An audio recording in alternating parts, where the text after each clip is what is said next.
A top foreign correspondent for the New York Times admitted something absolutely stunning last week. During the run-up to the 2012 presidential election, the administration of then-President Barack Obama purposefully misled the public about Al-Qaeda being decimated and on the run.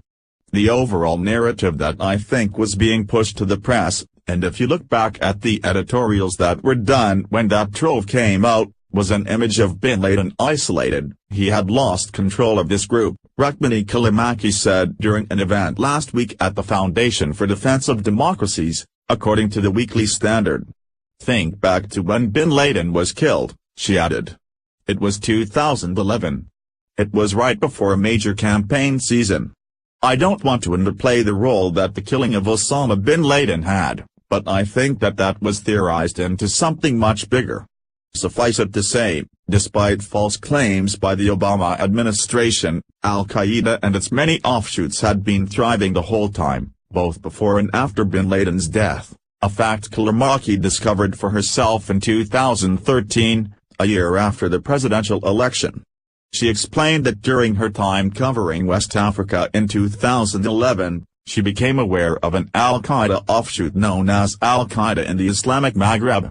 Trending, Trump thanks God, the one word Obama refused to say. When she reached out to the Obama administration for information on the group, the administration lied to her. The narrative I would get is that it had opportunistically taken the Al-Qaeda name in order to have prestige and scare people, and that in fact those people were just criminals. But after Akim was driven out of West Africa, Callimachi came upon files in 2013 that showed Al-Qaeda commanders had been reportedly micromanaging Akim the whole time. Suddenly, my worldview, which had been informed by Obama officials started to fall apart, she said. Suddenly, I was seeing that this group that I was told really had no ties, with no connection, was in fact being micromanaged by Al-Qaeda Central. Documents from the bin Laden raid released earlier this month by the administration of President Donald Trump only confirmed this nagging suspicion, she added. Obtained from bin Laden's compound during the raid that killed him in 2011, the documents reveal that bin Laden was minutely managing the day-to-day operations of his terror network, all while former President Barack Obama assured the American public the group was decimated, as noted by the Daily Caller. In fact, the new trove that has now come out confirms very much what I was seeing in Mali, which is not just real connective tissue, but connective tissue to the point of these affiliates being micromanaged from Afghanistan and Pakistan. Callimachi said. Very minor personnel decisions are being decided by the group thousands of miles away. In other words, the whole narrative of a weak Al-Qaeda pushed by the Obama administration before, during and after the 2012 election was patently false. It was basically a cherry-picked version of what's going on, said Thomas Jocelyn, a senior fellow at the Foundation for the Defense of Democracies.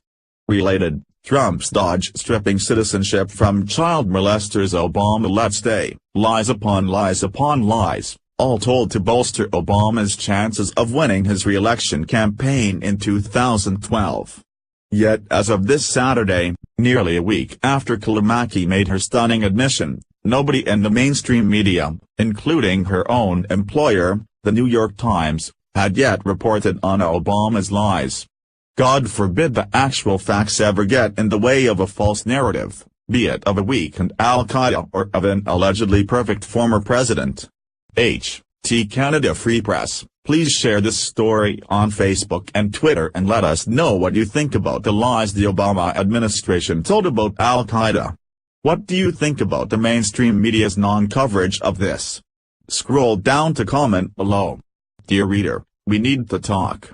Facebook has targeted our site, preventing over half of our stories from reaching our readers. We believe this is wrong and, honestly, we need your help to continue producing the quality news and opinion we produce every day.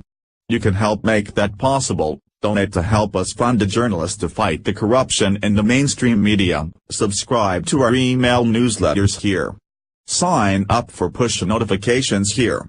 This is not available yet for iPhone users, but we are working on an app for iPhones.